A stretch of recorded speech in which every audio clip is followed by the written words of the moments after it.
Karena terkadang ada wanita yang beranggapan suaminya nikah lagi itu kesalahan. Sehingga dia tidak memaafkan suaminya. Yang ada dalam benak dia, aku atau dia. Dia bahkan ketika suaminya menceraikan tuh istri yang kedua, dia terus akan ingat dengan kesalahan itu. Padahal nggak salah gitu. Yang dilakukan suami bukan kesalahan kalau dikatakan suami nikah lagi.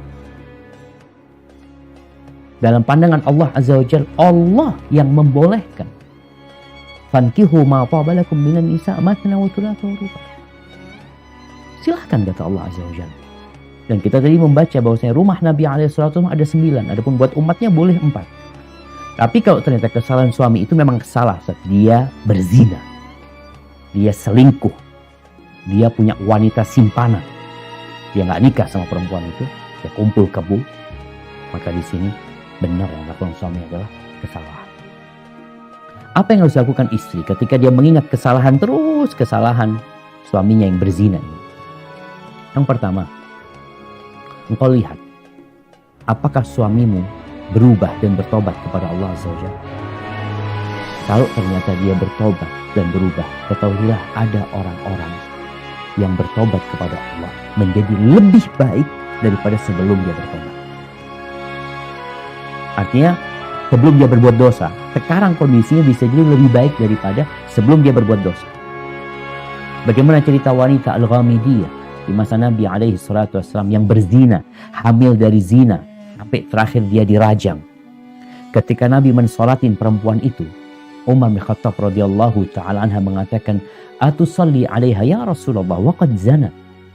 Engkau mensolatin dia sedangkan dia sudah berzina. Bayangin, Umar masih mengingat kesalahan perempuan ini, dia berzina. Di mana engkau mensolatin dia?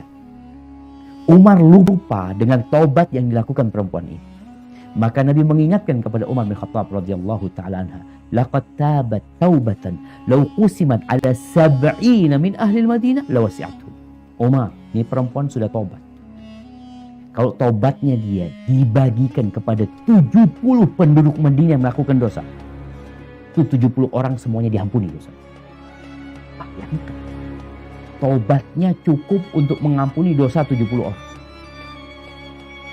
Padahal sebelum dia melakukan zina, dia nggak kayak gitu. Maka bagi para istri, kalau memang suaminya bertobat, hendaklah berbaik sangka sama suami. Karena tadi wasiat Nabi SAW, lihat kepada kelebihannya, jangan lihat kepada kekurangan.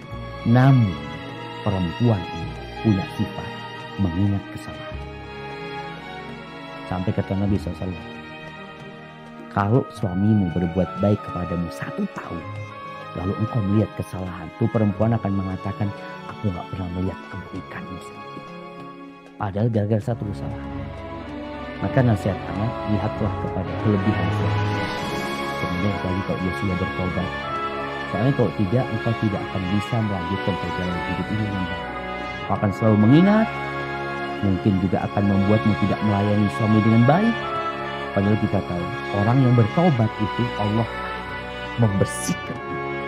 Bahkan dikatakan oleh Nabi SAW, "At-ta'ib minadz dzambi kaman la dzamba lahu."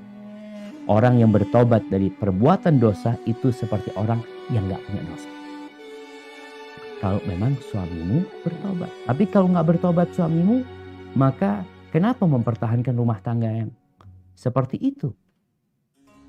Yang mungkin akan anak-anak kesian ini itu. Kalau engkau kesian sama anak-anakmu, maka berpisah dengan suami pelaku dosa yang tidak bertobat menjadi solusi demi baiknya anak-anak.